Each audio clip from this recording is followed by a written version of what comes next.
Арктикан гектар программа шерте луасунжик му канмусоветса депутат яс шеше дыре вынче дысны республикаса оланпас. Уштасы пыртасны выль иньяс воркутан мате шурс шо гектар. И чулимден районса скидская грездыш мате 0 гектар. Выль оланпас шертенин ставна скомен ло 0 шурс гектар. Нышта пыртысны оланпас баласы шерте, турья военная операция пырычищаслы дон бошты кутасны шетны му.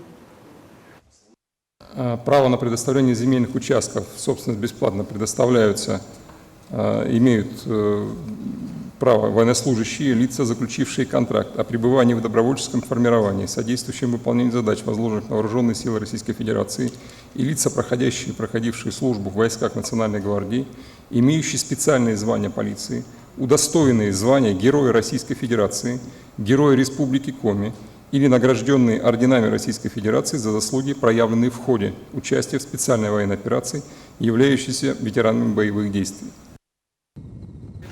Так инже коминон личит я союз вермасному пути бочный шум. Проект предоставляет многодетным семьям возможность выбора получения земельного участка в собственность бесплатно или получения единовременной денежной выплаты. Данная мера социальной поддержки позволит сократить в Республике Коми очередь льготных категорий граждан на получение земельных участков в собственность бесплатно. Нушта кулапас яны личит я союз вермасным бочный му осымын прописка шерте, но и республика будет пелесыш.